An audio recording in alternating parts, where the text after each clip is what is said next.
I'm back, and surprisingly it's with a book review because I read a book and had some thoughts. Well, clearly this is off to a great start. Anyway, I'm here today to review Queen of Shadows by Miss Sarah J. Maas. This is the fourth installment in the Throne of Glass series, so if you haven't read this or the other books in the series, I guess I can only tell you that I really enjoy this, mostly, and that you should go because I don't want to spoil you. If you have, however, read this or don't mind being spoiled, you should stay and see my thoughts. Bye, non-spoilery people! Right, so if you haven't read this and you're still around, it's your fault. You've been warned. Thoughts on this book? Well, I don't know where to begin except to tell you that for the most part, literally everyone except for Manon, however you want to pronounce her name, everyone besides her was on my nerves. I was going crazy. I couldn't deal, and her chapters are very rare and short, so it was a very hard time for Gabby to be alive. But I still really enjoyed it, which is quite ironic. My very first, oh no, why, is Rowan. Remember this? Let's take a walk down memory lane. Rowan, do we like him? Do we not like him? And by we, I mean me. Yeah, remember when I said I didn't know if I liked Rowan? Turns out I don't like Rowan. This iconic photo that you will see somewhere has been me throughout most of the book. My friends can confirm because I'm pretty sure I sent a couple of them various recreations of this photo literally during every Rowan scene because I just couldn't. I don't like Rowan. Controversial. I don't know why I started with this. I don't like Rowan, and I don't particularly like him and Aelin. Like, I understand why people would like them. I can see it. I can see a reason. I'm just not into Rowan. You're a centuries-old grown-ass fae man that doesn't just, get scared or intimidated in the face of any sort of danger, but when you see a teenager girl wearing a lacy nightgown, you lose it? I don't know how I feel about that. So yeah, I don't particularly like Rowan. However, I also just think that his presence throughout most of the book was also kind of unnecessary. I thought he would be gone for way longer than he actually was. That's what I anticipated after the end of the previous book, and then he was just there. Like, I was just telling my friend that I was annoyed at everyone except for Manon, and at least there was no Rowan yet, and she's like and then I read a couple more pages, and guess who turns out? Yeah, Rowan turns up. It wasn't my favorite. Anyway, moving on for Rowan, we're giving him too much time. I was very pissed off at Aelin for most of this. I still love her, but I mean, girl, to begin with, please just cut Chaol some slack. I'm not the biggest Chaol Westfall fan, but just cut the guy some slack. Sure, he could turn it down a notch as well quite often, but Aelin, just, oh girl, just chill, just stop bickering with everyone. I didn't get it. I felt so bad for poor Chaol. Like, he deserves better. Why? Just why? Also, Aelin, why do we have to keep calling her Aelin and not Selena? I mean, I get it, but am I a fan of it? I don't know. I liked Selena. Controversial, because apparently she didn't like Selena. I liked Selena, and I don't particularly know how to feel about Aelin. Like, she's bad. she's badass and she's a bloody queen. But I don't know, she annoys me so much, so many times. You know who I do like? Idian. Is that how you pronounce his name? I'm probably just mispronouncing everyone's names but you know, I think you should have gotten used to it by this point. I really like him. I mean, I hate the whole territorial thing with him as well. I just hate it with everyone. I think it's unnecessary. It's like, turn down the testosterone, just turn it down a notch or a few notches, just chill. But I love him and I love his interactions with Aelin. I think these are the sort of family dynamics that I've always wanted to see for her, and I'm just really happy that he's there for her, and it's great. It's great. It's A++. I'm also surprisingly a fan of the fact that him and Rowan are getting on and they're brothers, and yes, just give up the whole territorial male thing and just be bros, just fangirl over Aelin. That's what I don't mind seeing. Just love him most of the time. Yeah. Manon. Let's please talk about Manon Blackbeak for a moment. Oh man, did I mention I love her? Because I love her. I love her. She was my favorite in Air of Fire. And then the character development. Just her character development, my poor heart.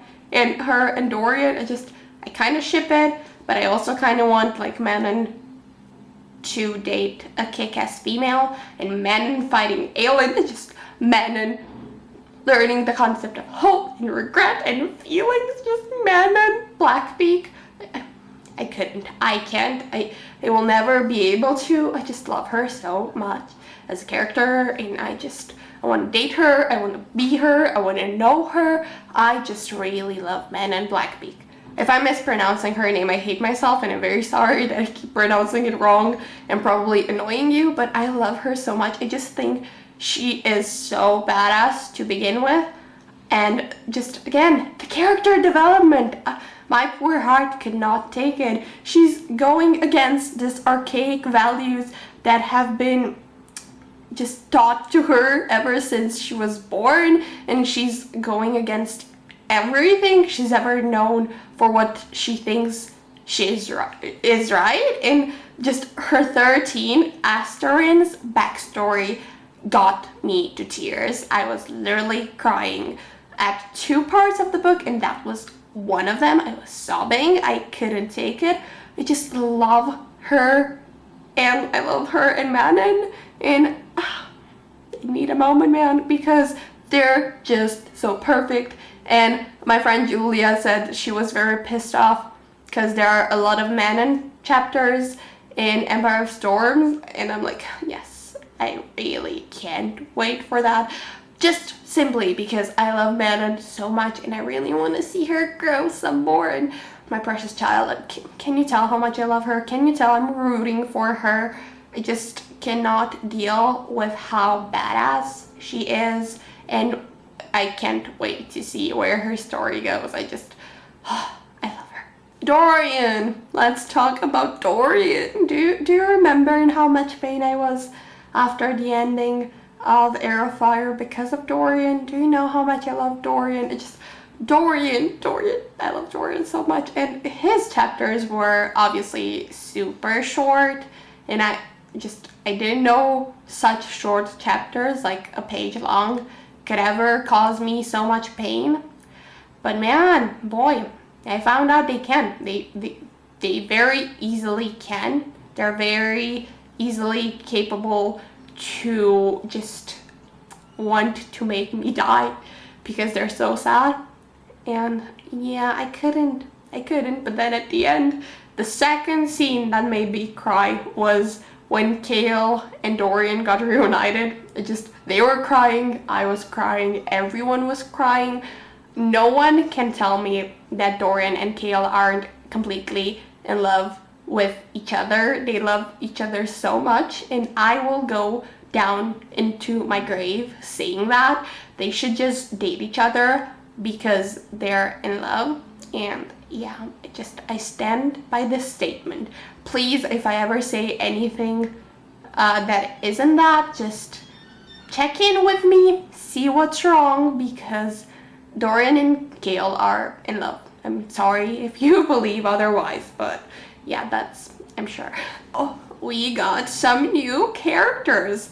I'm here for Lysandra and Nesrin.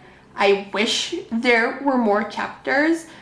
I kind of want them to just date each other because they're so badass. I wish there would have been more of them just because they're so incredible. I love them so much.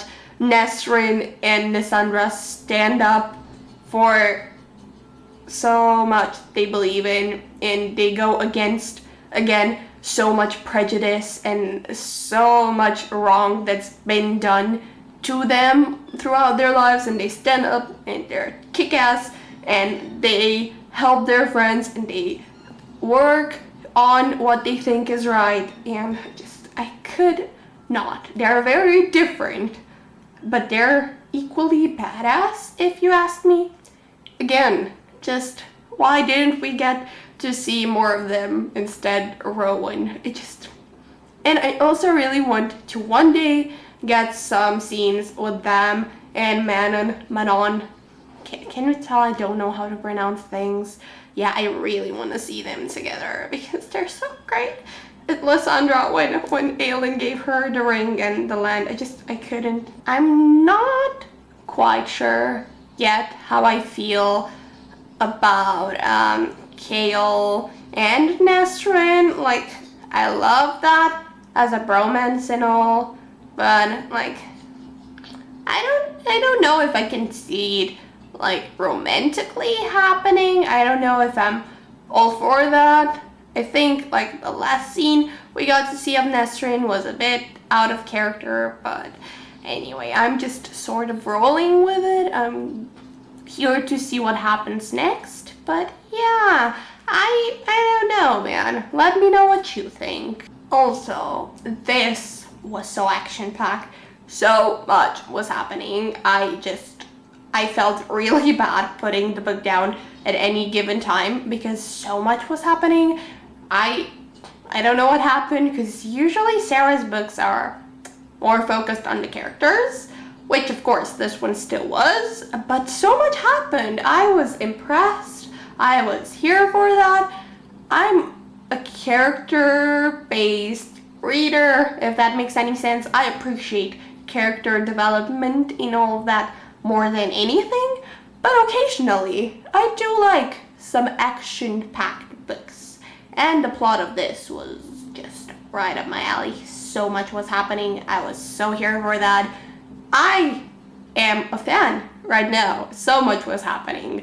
So much. It was sort of hard to take, and that plot twist, I usually expect plot twists, or I just sort of foresee them, or see sort of the direction of the plot, and I can see them, I can guess them, and at least if I don't guess the exact twist, I sort of know that it's there, or I know the general direction of it. But this one just took me completely by surprise, and I'm more impressed more than anything. Sarah J. Maas has managed to just take me by surprise. I did not see it coming at all. I'm so impressed. Oh my god, like, it was amazing. I never would have seen it coming, to be quite honest, but it does make sense, and I'm just, yes, just round of applause for Sarah J. Maas, because that was genius. Oh my god, that was genius. I couldn't, the ending, just the last sentence felt so great to end the book with. Whew, man, what a book. What a book. I don't know what to say anymore. I feel like this was very rambly. I would, however, love to know your thoughts. Please don't spoil me on Empire of Storms. I will get to it eventually, but yeah, please let me know if you agree with me or if you don't, or just let's talk about this book. Also, did you see The Throne of Glass is going to be a TV show? That's very interesting. I don't know how that will go, but I'm very curious. I'll see you guys later. Oh, also, we're keeping the background for now because Homegirl's taking a gap year after all. So yeah, there's some news for you in case you cared. I'll see you.